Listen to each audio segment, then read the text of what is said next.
It was a night to celebrate the best of film, and it came at a moment when Hollywood is evaluating how to promote diversity.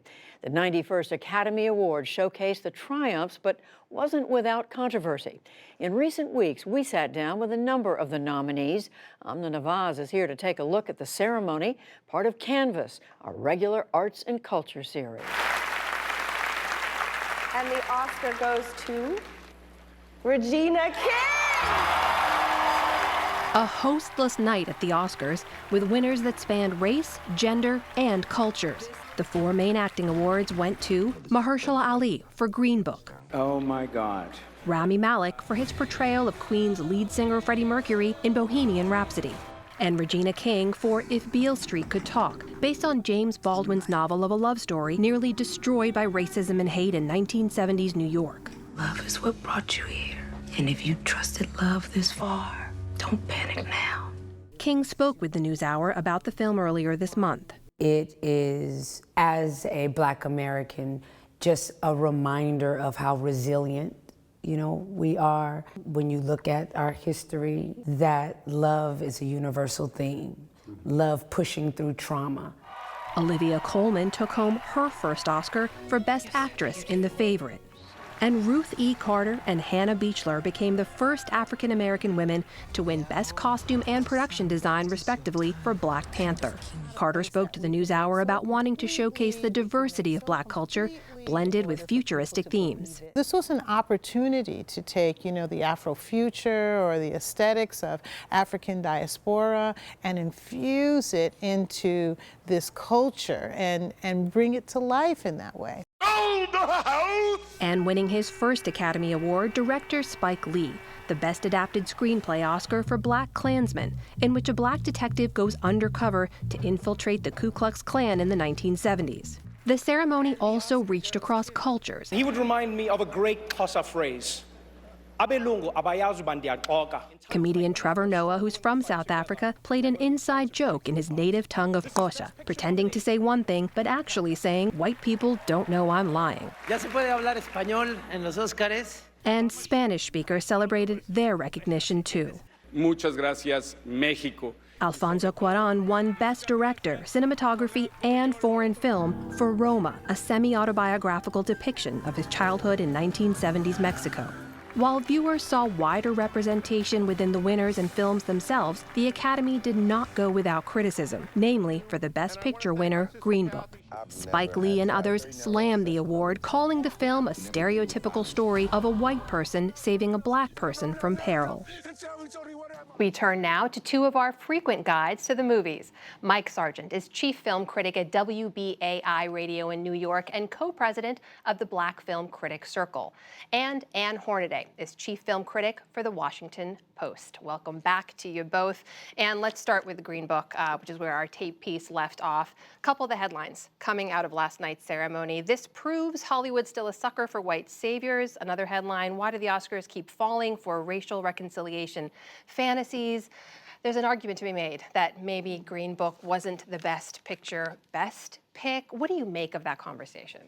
Well, I think it's a little overloaded. Honestly, I don't think the movie, it's a modest movie. It's a buddy comedy about, two men traveling in the Jim Crow South. So obviously it is about racism and racial reconciliation, but I don't think it ever set out to be the answer to those things or to cure racism or to, I think a lot of vitriol is sort of centered around it that it maybe never really deserved. It's a small movie with modest aspirations, very much elevated by its two central performances from Viggo Mortensen and Mahershala Ali.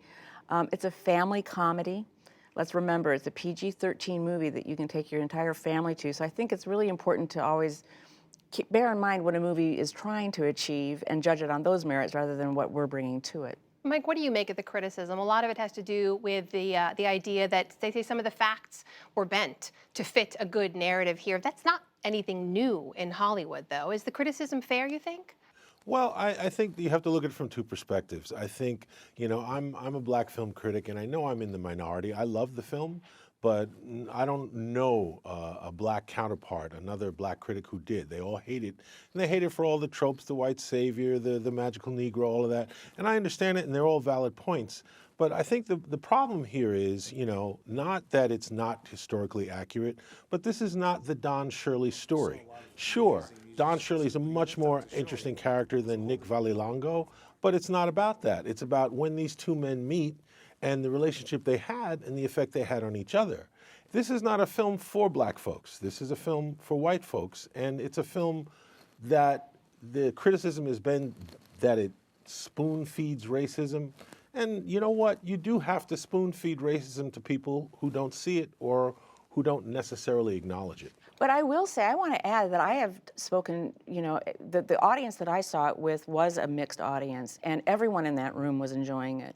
And more than one African-American viewer has responded incredibly positively toward this film. And even, especially older people who do remember that time have said, even though it's idealized and sentimentalized, that it does, you know, it has something to contribute to our understanding of that history, especially when you think about bringing young people in and just getting them started on this road to understanding, you know. Well, let me ask you about this too, because a lot of the headlines coming out of last night had to do with the celebration of diversity, right? There were a number of firsts that took place on the stage, a number of people we don't usually see walk across the Oscar stage.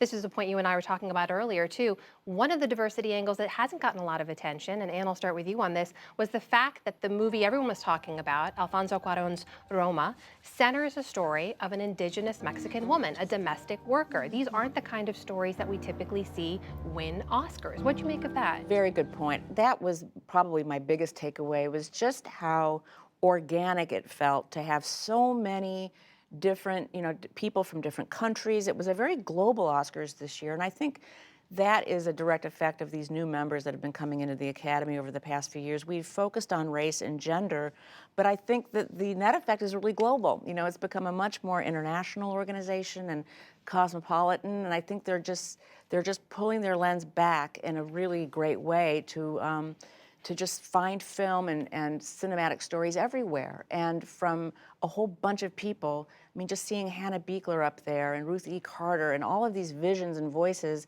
they were not there because of what they are. They're there because of what they made and the specific talents and visions they brought to that work. And that's what I hope that's what we're all going for. On that global angle, Mike, I want to ask you about this, that the fact that Alfonso Cuarón won last night means that 5 of the last 6 Best Director Oscars have been won by Mexican filmmakers, which is sort of extraordinary in and of itself. At the same time, you look at some representation here in Hollywood, and I want to pull up some numbers here. UCLA does an annual report looking at Hollywood diversity. These are based on 2017 films in their latest 2019 report.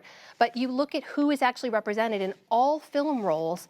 Only 5% of all film roles were for Latino characters. That is, they are vastly underrepresented when it comes to the people on the screen. How do you reconcile those two stories? You reconcile it by nominating Roma. You reconcile it by nominating it in multiple categories. And you reconcile it by the few directors that are there, giving them a lot of accolades and acknowledging that they do great work. I mean, that's the only way to reconcile it. But it's true. I mean, that's only going to change. The Academy reflects Hollywood in general. It was, they said, an old boys club, a mostly older white male club. Well, that's who's running Hollywood. It's only beginning to change. And that's why we're seeing the kind of nominations we're seeing. If you look at the amount of people in the Best Picture who were people of color who directed these films, that's a first. Ruth Carter, that's a first. The director of Spider-Man Into the Spider-Verse, that's a first. Mahershala Ali winning 2 Oscars. Only one other actor has ever done that, and that was Denzel. So there are so many things that are changing. You have to look at, you know, it's glass half empty or glass half full. Yeah. All right, then. We'll see what the future awards will hold. Mike Sargent and Anne Hornaday. Always good to talk to you guys. Thank you.